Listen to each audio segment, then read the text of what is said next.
este lunes 25 de septiembre. Saludo con gran cariño al auditorio de Telefórmula, que en este momento se enlaza con los trabajos de esta emisión. Agradezco a quien nos sigue a través de la radio y, por supuesto, plataformas de internet. Fíjense que la Suprema Corte de Justicia designó dos ternas, una integrada por mujeres, otra integrada por varones. El Senado de la República tendrá que determinar quiénes integran, un hombre y una mujer, quiénes serán los nuevos magistrados del Tribunal Electoral. El presidente de la República hoy dijo que la ONU debe hacer una reforma completa, indicó que las Naciones Unidas deben convocar un plan mundial de combate a la pobreza para contener la migración. Hoy vamos a platicar con el senador Héctor Vasconcelos, que como usted sabe preside la comisión en la Cámara Alta. También valoraremos el discurso de nuestra secretaria de Relaciones Exteriores en precisamente en Nueva York. El día sábado estuvo ella, habló de varios temas que vale la pena, por supuesto, revisar con muchísimo detalle sobre movilidad humana. Dijo: México encara el reto de la movilidad humana, nos ha puesto la geografía ineludiblemente en un lugar muy complicado, pero México, dijo, tiene una brújula muy clara y es en el sentido de humanizar la migración. Habló también de las armas de fuego. Habló de la sustentabilidad ambiental, de los objetivos de desarrollo. Fíjese lo interesante de la visita de la canciller. México participó en la cumbre de los ODS, en el diálogo sobre financiamiento, la cumbre sobre acción climática y la reunión de la cumbre del futuro, amén de la participación en la reunión del Consejo de Seguridad sobre Ucrania. Sin novedades del caso de la alcaldesa de Cotija, Yolanda Sánchez Figueroa, el PAN pide una investigación concluyente. El gobernador de Michoacán dice que por la alcaldesa no había solicitado seguridad personal. El presidente hoy minimizó el grupo de pobladores, estos que estaban jaleando a los grupos criminales allá en Chiapas, esto en la cabecera municipal de Motocintla, uno de los lugares más privilegiados del planeta. El presidente dijo que la difusión del hecho es un acto de propaganda, lo cual sin duda lo es, una propaganda en contra del propio Estado, ¿no? Del Estado que gobierna Rutilio Escandón y de los Estados Unidos mexicanos que gobierna el presidente López Obrador, porque la soberanía de ambos supone que nadie puede hacer esto sin que el gobierno, una apología directa de la violencia, sin que el gobierno les diga: a ver, aquí esto no lo pueden hacer. Hoy un grupo de inconformes de Ayotzinapa fue a atacar un órgano también federal. Estoy hablándole de lo que era el CISEN, lo que es ahora el CNI. Allá en Contreras fueron y vandalizaron la puerta, rompieron ventanales sin que ocurriera absolutamente nada. Le comento en otros temas que, bueno, ya se iniciaron los registros de los aspirantes a las candidaturas de Morena. El 30 de octubre se dará a conocer quiénes son los candidatos. Entre otros estuvo Omar García Harfuch, estuvo también Clara Brugada. En Puebla se inscribieron Armenta y también Mier, así es que pendientes estamos de lo que ocurra en las distintas entidades federativas. El presidente ofreció a Xóchitl Gálvez seguridad rumbo a las elecciones del 2024. Xóchitl Gálvez señaló que se reunirá con el secretario Luis Crescencio Sandoval cuando su agenda se lo permita para aterrizar dicha propuesta. El periodista Jesús Gutiérrez Vergara fue asesinado este fin de semana, uno más, un ataque contra policías municipales con quienes conversaba, esto en San Luis Río Colorado. En el ámbito internacional, quiero decirle que el hijo del presidente Petro irá a juicio por los delitos de enriquecimiento ilícito y lavado de dinero, y en Bolivia pues Evo Morales dice que se va a volver a presentar, lo cual le va a generar un problemón a Luis Arce. Vamos a hacer una breve pausa, volvemos. Seguimos con la información. Hoy estamos escuchando Prokofiev y bueno, pues le comento que el sábado la canciller de la República, Alicia Bárcena, participó en el debate general sobre las Naciones Unidas. No es el único en el que estuvo, le recordaba hace un ratito, todos los que participó. Fue un trabajo, una actividad muy relevante. Estuvo en la cumbre de los ODS, estuvo en el diálogo sobre el financiamiento, la cumbre de acción climática y la reunión de la cumbre del futuro, amén de por supuesto, la reunión sobre Ucrania. Por cierto, la canciller aprovechó para despejar nuevamente cualquier duda y dijo claramente que México condenaba la invasión rusa a Ucrania, así con todas, absolutamente todas las letras. Y yo le agradezco mucho al senador Vasconcelos. Él, usted lo sabe, preside la comisión precisamente de Relaciones Internacionales en la Cámara Alta. Senador, bienvenido. Qué gusto estar nuevamente aquí. Siempre un placer platicar contigo. El placer es absolutamente todo mío. La presencia de México en la ONU a lo largo de toda la semana ha sido nota, senador. Así es. En efecto, es que la semana pasada la canciller, nuestra nueva canciller, hizo una visita muy extensa, aprovechó toda la semana para ver a un sinnúmero de agencias de la ONU. Es una institución que ella conoce tan bien. Juega de local ahí, ¿no? Platicamos con ella. Absolutamente. Conoce al revés y al derecho esa institución. Yo creo que cubrió una enorme gama de temas, no solo en la conferencia de prensa que dio y en su discurso ante la Asamblea General, sino en la serie de reuniones en corto que tuvo con cualquier número de funcionarios importantísimos de la ONU. Tuvo un montón de bilaterales también con cancilleres. Incluidos con los de la zona de conflicto. Habló con Kuleva y habló con Lavrov, ¿no? Así es. A ver, ¿qué sacamos en claro de la vocación mexicana en materia multilateral? Vemos un presidente poco afecto. Él dijo, mire, yo no voy a la ONU porque de todas maneras no me hacen caso y es una burocracia dorada. Usted desde el Senado de la República, ¿cómo ve todo eso? A ver, yo creo que en efecto la ONU tiene problemas serios, ha crecido enormemente a lo largo de los últimos 78 años. ¿Le podemos dar agua al senador, por favor? Aquí a lo largo de 78 años ha crecido. También hay que admitir que se ha burocratizado, que es una institución muy cara, pero sería mucho peor no tenerla. Es lo que yo alego siempre, ¿no? Si uno compara cuál ha sido la función de la ONU, que ha durado 78 años hasta el día de hoy, con lo que fue la Sociedad de Naciones, que fue el antecedente, y que duró exactamente 19 años solamente, y no pudo impedir la Sociedad de Naciones la Segunda Guerra Mundial. No, la invasión de Etiopía. Bueno, claro, y muchos acontecimientos durante los 30, pero todos eran la Guerra Civil Española, pero fueron el preámbulo de la gran conflagración de la Segunda Guerra Mundial. Y hay que decir, en estos 78 años de la ONU no ha ocurrido un conflicto de esa envergadura, en parte porque existe la ONU. Entonces, con todos sus problemas y, si se quiere, defectos, y ahora les digo cuál es, a mi modo de ver, el principal. Qué bueno que exista la ONU. Como se me viene a la cabeza lo que decía Voltaire: si Dios no existiera, habría que inventarlo. Habría que inventarlo, sí. Si la ONU no existiera, habría que inventarla, ¿no? Hay un llamado muy apremiante por parte del secretario general desde hace ya varios días al tema del medio ambiente y el calentamiento global. Dice, hemos pasado el calentamiento literalmente a la ebullición. A la ebullición. ¿Estamos tomándonos en serio el tema? Eso es, yo creo, uno de los grandes aciertos de este secretario general.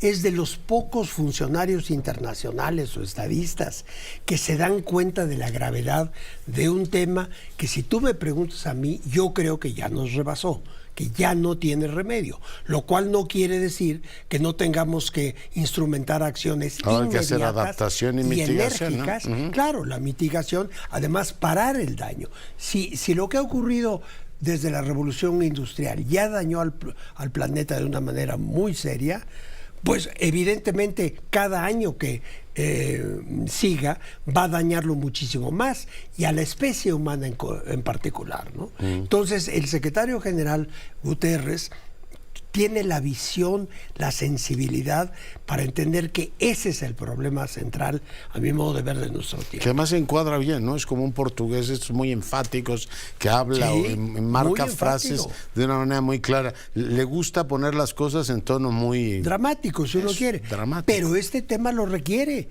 Pues tantas décadas de hablar del tema y no se hacía ni siquiera había una conciencia tan generalizada del problema climático como sí la hay hoy, sobre todo entre las generaciones que van a tener que vivir en ese mundo. Otro tema que palpita en distintas partes del planeta y claramente en nuestra región es el tema de la migración. En Marrakech firmaron un pacto por una migración, en fin, un tipo de migración. Se ha firmado también un acuerdo en la Cumbre de las Américas, allá en Los Ángeles. Pero ¿cómo ves este tema? Y como dijo la canciller, dice, México lo ve, estamos ahí efectivamente en la frontera, pero nuestra brújula es clara, hay que humanizar ese fenómeno. Claro. Es decir, es otro tema como el del cambio climático sobre el que puede uno hablar y discutir por horas. Y yo recuerdo que desde los años 50 se había predicho, yo recuerdo un libro que produjo el Club de Roma, que ya anunciaba que las grandes migraciones de sur a norte, alrededor del mundo, no solamente en el hemisferio occidental, iban a ser uno de los temas centrales del siglo XXI.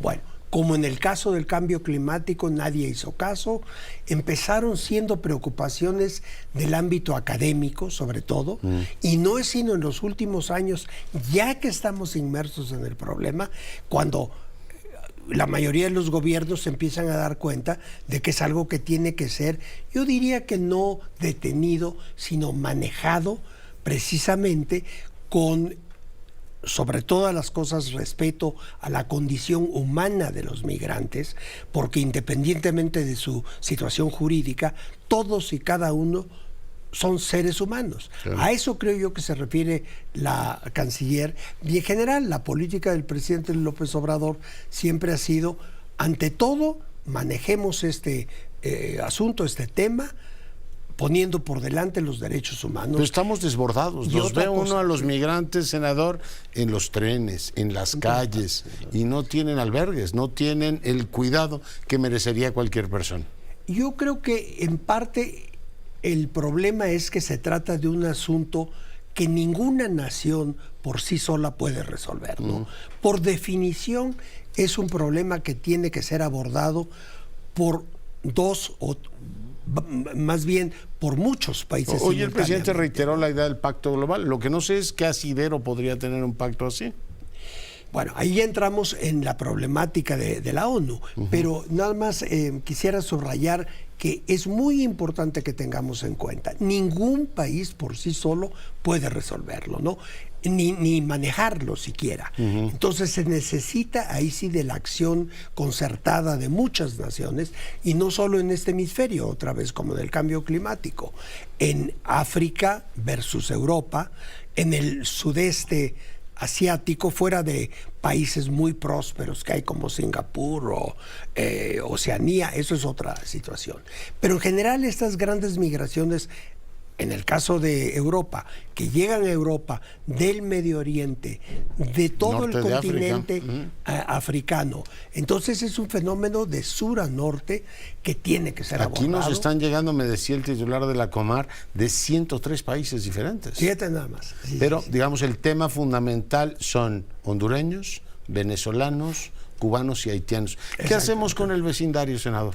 Vecindario que expulsa a tanta gente, pues esos 4 países que le refería. Bueno, es que para poder resolver esto de fondo, tendría uno que cambiar las condiciones económicas e incluso las políticas de las naciones. Está uno hablando de Cuba y Venezuela. No, pero no solamente. Honduras y Haití. No. Pero si nos vamos a muchos otros países de América Latina que tienen situaciones económicas, claro, esos países que acabas de mencionar, más importante es donde la situación económica es más seria. Pero en general, otra vez si nos vamos a los países del Medio Oriente, Siria, Irak, Jordania, todos los países del Medio Oriente, que también lanzan grandes flujos migratorios hacia Europa, tendría uno que resolver los problemas individuales de cada uno de estos países. Como eso va más allá, una mirada más amplia de la comunidad internacional. La comunidad internacional lo que sí puede hacer es establecer reglas para manejar estas corrientes migratorias que no van a cesar. Otra vez, qué curioso, hay muchos paralelismos con la cuestión del cambio climático, ¿no? Sí, los hay. Nadie va a eliminar estos movimientos migratorios. Al contrario, yo estoy prácticamente seguro de que en 20 o 30 años serán todavía peores, mientras subsista el sistema económico centrado en la concentración extrema del ingreso, como se dice, en el 1% o menos de 1% de la población mundial. Y en los factores expulsivos y atractivos. Sí. La mirada está del sur global. La canciller como que se ha enredado un poquito con el tema del grupo de los 77, que sí, que no, que sí. En su discurso el sábado dice, México está considerando, ya optó por el gerundio, participar en los debates y empeños del grupo de los 77. ¿A usted qué opinión le merece eso? Vas a decir que soy muy diplomático, pero yo creo que... Es usted un refinadísimo diplomático. Yo creo que hay que considerarlo. No, está bien. Entonces, esta idea de la mirada diferente del sur global, claro, cuando somos América del Norte. Es que yo siempre digo, México es un país de múltiples... Pertenencias, exactamente, ¿no? Porque pertenecemos a América del Norte, evidentemente, sobre todo por el TEMEC y demás. Pero sobre todo culturalmente pertenecemos a América del Sur. Luego somos un país atlántico, pero también somos un país pacífico. Estas múltiples pertenencias, no sé por qué habría que preguntarle al doctor Freud por qué se me fue ahora esa palabra, pero yo lo ayudo en eso. Eso nos pone en una condición muy peculiar, más complicada, pero también más llena de posibilidades, de potencialidades. No. Oiga, finalmente, para concluir esta conversación, tenía mucho interés en escuchar su punto de vista. El eje central de esta reunión en la ONU era reconstruir la confianza. Después de toda esta semana de discursos, hemos oído a los principales líderes del mundo hablar. ¿Usted cree que se ha avanzado en eso? Seguimos teniendo un mundo tremendamente polarizado y cada loco con su tema. Sí, y bueno, el hecho de que no hayan asistido tantos jefes de Estado a la apertura de la Asamblea General, a mí me parece un muy mal signo. Creo que es un error. Creo que todos tenemos que apoyar a las Naciones Unidas porque es lo que hay, es lo que tenemos. Ahora, quería yo mencionar en una de estas preguntas, ¿cuál es el problema central, a mi modo de ver, de las Naciones Unidas? La forma en que está estructurado el Consejo de Seguridad. Mientras no haya más que 5 naciones, las fundadoras, ¿no?, y las triunfadoras de la Segunda Guerra Mundial, que tienen el poder de vetar cualquier acción decidida por la Asamblea General de la ONU, de ahí viene la frustración de la organización y de la opinión pública que dice, ¿por qué la ONU no pudo evitar, por ejemplo, el problema de Ucrania? Incontables más. Rusia decidió invadir.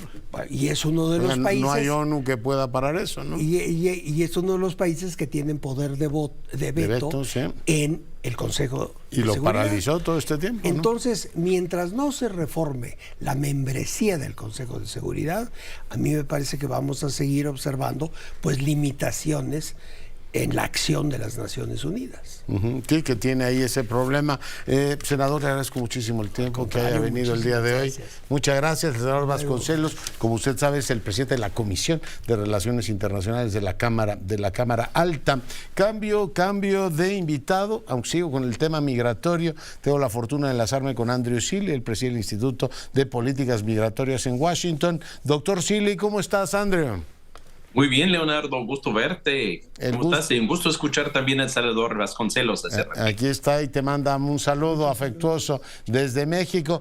Andrew, cuéntanos cómo estás viendo las cosas. Tenemos este debate multilateral, tenemos el bilateral entre México y los Estados Unidos y tenemos un problemón muy serio aquí en México por la acumulación de migrantes y de refugiados. ¿Cómo estás viendo el panorama? Mira, yo creo que sí estamos hablando de una cantidad desbordada en este momento. En general, yo diría que la migración no es un problema, se logra solucionarse, la gente llega, se integra, va muy bien. Pero yo creo que estamos llegando a números que en este momento están causando reacciones negativas en toda la ruta, ¿no? En México, en Guatemala, en Costa Rica, en Panamá, en Colombia, en Estados Unidos. Y eso sí hay que ver cómo moderamos la cantidad de personas llegando y además que se vaya regularizando, porque esta gente también se está poniendo en situación de alto riesgo, ¿no? Estos son mucha gente está también de depredadores, ¿no? De los migrantes que están pasando en tan altos números. Los estamos viendo. Una oferta generosísima del gobierno de Biden para los venezolanos. ¿Está, digamos, respondiendo apropiadamente a la dimensión de la demanda? No solamente son venezolanos, Andrew, me decía Andrés Rodríguez Silva hace unos días, tenemos cubanos, tenemos nicaragüenses y tenemos haitianos. No, así es, hay números grandes y también hay muchos guatemaltecos, pero no piden asilo, pero también están llegando por México y a la frontera de Estados Unidos y algunos quedándose en México. Mira, yo creo que son muchas nacionalidades, la mayoría, si lo vas sumando, son guatemaltecos, hondureños y venezolanos, quizás venezolanos ya a la cabeza, que es nuevo, y haitianos, ahí están también, y cubanos, nicaragüenses algunos. Son grandes números. Yo creo que hay que ir construyendo más canales legales para que el ente pueda llegar. Hay que ir reformando los sistemas de asilo porque están realmente ya colapsados, por lo menos en Estados Unidos y Costa Rica. México ahí lo lleva, pero está bajo mucha presión, se necesita mucho más inversión. Y también hay que hacer un poco más control fronterizo. La verdad es que la gente está llegando en tan gran número también porque saben que si llegan a la frontera México-Estados Unidos, es muy probable que logran entrar a los Estados Unidos. El gobierno de Estados Unidos tiene muy poco control en este momento de quién entra y quién no entra. Ya. Oye, en términos más amplios, en la ONU se discutió mucho este asunto de las migraciones. ¿Aporta algo el ámbito multilateral? Digo, aparte de la cuestión así genérica o normativa, ¿aporta algo a la solución de este problema o hay que buscarlo más bien en el ámbito regional, Andrew? Mira, yo creo que es un tema compartido en muchas partes del mundo. A lo mejor las soluciones son regionales, pero sí es digno de compartirlo entre regiones también, porque los retos son muy parecidos. Y hay que decir, en México obviamente la atención es en el gran flujo que va pasando por México para llegar a Estados Unidos, pero hay migrantes quedándose en otras partes del hemisferio. De hecho, hay muchos migrantes quedándose en partes de México, ¿no? En la Riviera Maya, en la Ciudad de México, en la frontera norte, que se van quedando, y en Tapachula, por supuesto. Y estamos viendo también muchos migrantes nicaragüenses y venezolanos quedándose en Costa Rica. 3 millones, casi 3 millones de venezolanos se han quedado en Colombia en los últimos años, 1,5 millones de venezolanos en Perú, 1 millón de migrantes, más de 1 millón, casi 1,5 millones de migrantes en Chile, de los cuales los venezolanos y haitianos son importantes, pero también peruanos y bolivianos. Esto es un tema ya compartido en muchas partes de la región, y hay que hablarlo como un tema regional, no solamente de 1 o 2 países. Y mira, no sé si hay una coordinación con otros países del mundo, pero no es tan disímil de lo que se está experimentando en otras partes del mundo. También, obviamente, el Mediterráneo, entre África, el Medio Oriente y Europa es un lugar, pero muchos otros. Ya. Oye, la actitud del gobernador de Texas, que ha decidido decretar, uno entiende que tiene un alto contenido político y propagandístico, pero ¿qué implicaciones le ves al hecho de que haya decretado una invasión? Dice, Texas está siendo en estos momentos objeto de una invasión y bueno, pide la movilización de cuerpos de seguridad y bueno, ¿queda esto en el tema o en el ámbito puramente declarativo, Andrew, o le ves todavía más, digamos, más elementos, más profundidad? Mira, siempre me preocupa que alguien hable de invasión, porque estamos hablando de personas desarmadas, civiles, buscando mejor vida. Podemos estar preocupados por la cantidad, y yo creo que hay razones para estar preocupados por la cantidad, pero nunca debemos verlos como invasores, ¿no? Son personas comunes y corrientes como todos nosotros, ¿no? Entonces, no, por un lado no me gusta la retórica, no me preocupa eso, pero y estamos viendo un gobernador en Texas que sí está echando mano de la policía estatal, de las fuerzas locales ahí, ha hecho algunas cosas que obviamente sobrepasan su autoridad, como poner barreras en el río del lado mexicano, pero está avalándose con la ley estatal para tratar de limitar la entrada de personas a Texas. Creo que no funciona muy bien, creo que impide a veces hasta el trabajo de las autoridades federales, pero efectivamente sí está haciendo cosas, ¿no? A lo mejor no muy efectivamente, pero más simbólico que efectivo, pero sí está moviendo sus fuerzas estatales para tratar de impedir las llegadas. Pues doctor Silly, como siempre, muy agradecido contigo, te mando un gran abrazo. Un gran abrazo, Leonardo. Dios Gusto verte. Y vamos ahora contigo, Sara Pablo, adelante. ¿Cómo estás, Leonardo? Muy buenas noches. Te saludo desde Palacio Nacional. Hubo una reunión larga entre los padres de los 43 desaparecidos de Ayotzinapa, la secretaria de Seguridad, Rosa Isela Rodríguez, y el subsecretario de Derechos Humanos, Alejandro Encinas. Decirte que después de casi 3 horas de reunión, ellos se retiraron ciertamente insatisfechos. Sostienen que no recibieron la información que se les había pedido al gobierno federal. Esta información, por ejemplo, de que esa misma noche 17 jóvenes estaban siendo secuestrados y que había más datos de esa información, no se entregó. En protesta, ellos decidieron pues no recibir ningún otro documento. Vidulfo Rosales, quien es el abogado de los padres, dijo que se presentó una carta que envió el presidente López Obrador, además un informe del secretario de la Defensa Nacional, Luis Crescencio Sandoval, y bueno, pues que en este informe, esta narrativa, ellos acusan que se acerca más a la verdad histórica que se dio en el gobierno anterior, que se criminaliza a los jóvenes y que se deja completamente de lado la responsabilidad, alguna responsabilidad de algunos elementos del ejército, solamente se señala a uno y bueno, pues ellos sostienen que no estuvieron de acuerdo con esto que ocurrió aquí dentro. Vamos a escuchar parte de lo que dijo Vidulfo Rosales. Una narrativa que se acerca más a la verdad histórica que a los nuevos hechos. Hace una narrativa, refiere que los estudiantes iban infiltrados, que se trataba de una disputa entre los bandos del crimen organizado, reduciendo totalmente la responsabilidad al crimen organizado y a un aspecto meramente local, dejando por fuera del ejército. Al único que se le finca responsabilidad es al capitán Martínez Crespo. Fuera de ahí no aparece ningún militar más con responsabilidad. No se dice nada de quienes construyeron, por ejemplo, la verdad histórica. No aparecen esas circunstancias. Entonces, nos iban a entregar una serie de informes. Bueno, los padres de familia en protesta por Pues parte de lo que dijo Vidulfo Rosales, Mario César González Contreras, uno de los padres, dijo que les pareció una falta de respeto que la secretaria de Seguridad, Rosa Isela Rodríguez, estuviera pues un poco representando al secretario de la Defensa, Luis Crescencio Sandoval, y que en ocasiones pues ella no tenía respuestas. Ninguna pregunta o cuestionarlo de lo que nosotros planeamos, de lo que nosotros necesitamos, de esa información que tanto hemos estado pidiendo. Entonces creo que ella no sabe nada, no tiene absolutamente nada de información y que en su vez no ha participado ni en la COVAD. Entonces creo que es una falta de respeto hacia los padres este tipo de información. Y más pues ahí parte de lo que señaló en este sentido, una falta de respeto. Ellos se retiraron de aquí cerca de las 9 de la noche y bueno, pues dijeron que van a valorar si continúan en este diálogo con el gobierno federal. Leonardo. Hoy vandalizaron esta mañana, ¿no? El CISEN, bueno, el CNI allá en Contreras. Bueno, se muestran claramente decepcionados de esta reunión. Me queda Sara, pues muy agradecido por el enlace. Muy buenas noches.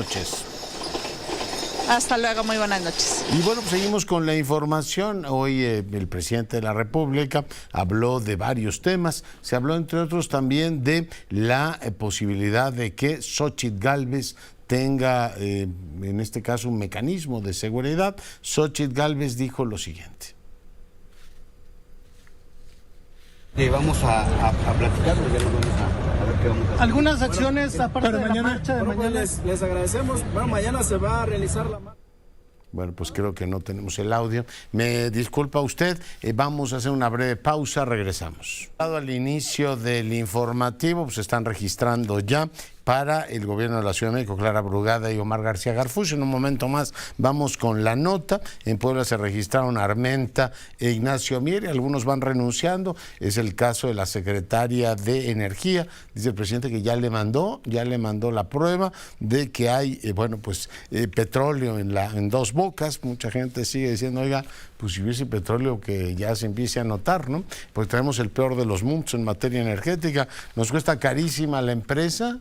y además nos cuesta carísimo el barril de petróleo, ¿no? La gasolina. Échele usted un vistazo a cómo están los precios internacionales. Está también el titular de la Profeco, que como usted sabe se va a apuntar nuevamente para contender por Guanajuato. Así es que bueno, pues atentos a todos estos temas. Le comentaba que tanto en este caso senadora Xóchitl Gálvez como Claudia Sheinbaum tendrán seguridad. Hoy el presidente se las ofreció. Xóchitl Gálvez le iba a presentar el fragmento del audio, pero no lo tenemos disponible. Ella pues dijo que sí, que estaba esperando en este caso reunión con el secretario de la Defensa para poder tener esta protección, este esquema de seguridad, lo cual es creo que importante para todos, considerando por lo que está ocurriendo. Te secuestran una alcaldesa en Andares, allá en esta zona, pues además muy frecuentada de Jalisco, la zona metropolitana de Guadalajara, en el municipio de Zapopan, te disparan en contra de individuos por aquí y por allá. Lo último que querríamos sería un magnicidio, y bueno, pues estamos pendientes, por supuesto, de los distintos asuntos. Fíjese que del caso Ciro Gómez Leiva le informo, acaba de subir él a su cuenta de Twitter, bueno, hace un ratito lo hizo, que finalmente la Fiscalía General de la República se va a hacer cargo precisamente de su caso. Le leo exactamente lo que dice. El juez federal Manuel Edmundo Paracua aceptó hoy que la Fiscalía General de la República se haga caso de la investigación y acusación de la atentado que sufrió el 15 de diciembre. Una buena noticia para mí, es lo que solicité el 17 de agosto. El juez le da un plazo de 15 días, en este caso a la Fiscalía General de la República, para que presente la acusación por asociación delictiva y tentativa de homicidio contra 13 personas detenidas. Es lo que da en este caso a conocer Ciro Gómez Leiva. Bueno, pues el tema tiene una enorme relevancia. Por cierto, hablando de la Fiscalía Capitalina, hoy la fiscal escribe un artículo en el Universal diciendo: yo me apunto, a pesar de que, por ejemplo, este tema no se investigó, pero ella pues se va a apuntar porque considera que tiene todos los méritos y que tiene que seguir con ese trabajo. Igual en el caso de Ernestina Godoy está pues la forma en que persiguieron a la familia de Gertz Manero. Eso ocurrió aquí en la capital de la República, y algunos otros temas. Usted tendrá por supuesto la mejor opinión de su propio desempeño, pero pues en este caso Gómez Leiva dice que la Fiscalía absorba este tema. La Fiscalía Capitalina pues meses y meses y meses y no dio absolutamente ningún resultado. Claro, ¿no? Detuvieron a mucha gente, mérito en su momento de Omar García Harfuch, que se movilizó y hizo investigaciones y trabajó, pero dar con los responsables no se ha dado. Espero que la Fiscalía General de la República tenga más suerte. Daisy Herrera, vamos contigo hasta Tamaulipas. Adelante. Gracias, ¿qué tal? Muy buenas noches. Por más de 24 horas han esperado sin agua, sin comida y a la intemperie bajo los rayos del sol, que rebasó los 40 grados centígrados durante esta tarde. Son un grupo de migrantes venezolanos, entre ellos 7 niños y 8 adultos, que cruzaron el domingo a las 5 de la tarde el río Bravo, y aunque alcanzaron a llegar al bordo del lado estadounidense, la Guardia Nacional de ese país les impidió seguir avanzando más allá de la alambrada de púas. Esto sucede y pues ahí los detienen la policía, la Guardia Nacional de Estados Unidos, y los han dejado durante más de 24 horas en que no han sido procesados, en que no han sido llevados a un lugar pues bajo techo. Estamos hablando que hay 7 niños. Los integrantes de la Corporación de Estados Unidos por la mañana les arrojaron un par de manzanas para que comieran los menores. También les arrojaron botes con agua, además de medicamentos. Sin embargo, hace un momento hablábamos con los adultos que acompañan a estos menores de edad y nos decían que ya tienen signos claros de deshidratación. Los migrantes habilitaron con lonas y con plástico un techo para protegerse del clima que, te comento, pues esta tarde rebasó los 40 grados centígrados. Además, sobre este hecho se pronunció la presidenta de Ayudándoles a Triunfar, ella es Gladys Cañas, quien dijo que mientras los oficiales de Estados Unidos no unifiquen sus criterios, dejen pasar a unos sí y a otros no, va a seguir sucediendo este éxodo de migrantes por cruzar el río, y pues hoy que los tienen esperando en condiciones realmente inhumanas. Desde las 5 de la tarde del domingo están en el bordo del río Bravo, pues hoy ya casi las 9 de la noche y ellos siguen ahí a la intemperie. No los han querido llevar a un centro de procesamiento y tampoco los dejan regresar, doctor. Muy bien, pues muchas gracias por el reporte. Gracias, buenas noches. Y David Faitelson sube a su cuenta de Twitter, dice: ayúdenme a situar a Guiñac en la historia del fútbol mexicano, y escribe cuál es su top 5. Y es Carlos Reynoso el primero, bien, el chileno, ¿se acuerdan? Caviño, que sí fue un futbolista notabilísimo. Cuauhtémoc Blanco, la verdad es que, bueno, es la opinión de Faitelson. Miguel Marín, el mítico portero del Cruz Azul. José Saturnino Cardoso y André Pierre Guiñac. Mi querido David, yo claramente veo que en tu lista falta un hombre que marcó una época y que era pues un héroe popular. Se llamaba Enrique Borja y creo que durante años marcó tanto la historia que creo que había una historieta que se llamaba Borjita. Era pues uno de los grandes jugadores, a mi juicio pues muy por arriba de Cuauhtémoc Blanco, pero bueno, son opiniones y ahí está en el top 5 que pone David Faitelson, su discusión en el Twitter, siempre interesante. Israel Aldave, adelante. El responsable del Frente Amplio por México, Xóchitl Gálvez, agradeció al presidente Andrés Manuel López Obrador el apoyo que le ofreció para garantizar su seguridad personal durante el proceso electoral. Dijo que buscará en los próximos días una reunión con el general secretario de la Defensa, Luis Crescencio Sandoval, para conocer los pormenores de la escolta que la va a acompañar en sus recorridos por el territorio nacional. Dijo que el titular de la Sedena le hizo llegar una carta en días pasados en donde le hacía saber esta intención del gobierno. El secretario de la Defensa Nacional, donde pone a mi disposición la seguridad necesaria con gente especializada en seguridad. Me aclara que no porque vean algún riesgo, pero que por instrucciones del presidente me proponen firmar una carta de confidencialidad. En fin, he solicitado ya una cita con el general secretario para poder platicar de los alcances. Sin lugar a duda, hay estados que he recorrido donde realmente es preocupante, como Zacatecas. En entrevista en la sede del PAN, Gálvez Ruiz confirmó que como parte del fortalecimiento de su aspiración, estará nombrando voceros que la van a apoyar en distintos temas como el de seguridad, medio ambiente y otros. Este fin de semana estuvimos en una encerrona, el equipo cercano con Santiago y varios, delineando ya la estrategia, delineando la estructura de la campaña que le vamos a presentar a los partidos esta semana que viene. O sea, hay que hacer trabajo de escritorio, no es nada más salir a lo güey y ya presentar. Y va a haber voceros en varios temas, tema de medio ambiente, tema de energía, tema económico, tema de seguridad. Esto al participar en el Foro Humanismo, Democracia y Pueblos Indígenas, los cuales, se dijo Gálvez Ruiz, tomarán un papel fundamental en sus propuestas de campaña, las cuales dará a conocer una vez que la ley se lo permita. Con imágenes de Jorge Aguilar y Israel Aldave, Telefórmula. Gracias. Y bueno, pues me escribe el doctor José María Ramos, me dice: Quintano, Leonardo, estamos hablando del fútbol. Sí, me acuerdo aquel central, creo que era del Cruz Azul, ¿no? Un chileno muy notable. Bueno, pendientes estamos, por supuesto, de los asuntos futbolísticos y de los otros también. Doctor Borges, ¿cómo estás, Eduardo? Con mucho gusto de saludarte, Leonardo. Muy buenas noches. ¿Qué tema abordamos esta semana? Cuéntame. Bueno, creo que ha estado circulando por varios días ya este dato que se había publicado en la revista Science sobre el papel que ocupa el narcotráfico en los empleos de los mexicanos y las mexicanas.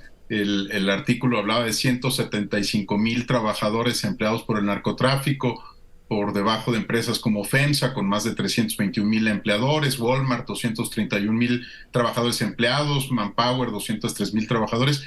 Y hoy el presidente incluso salió pues a criticar este artículo, señalando que la industria de la construcción y los proyectos de infraestructura también generan muchos empleos. Lo que objetaba el presidente en la mañana era el lugar que ocupaba el crimen organizado, no que ocupe un lugar en los empleos de los mexicanos y las mexicanas.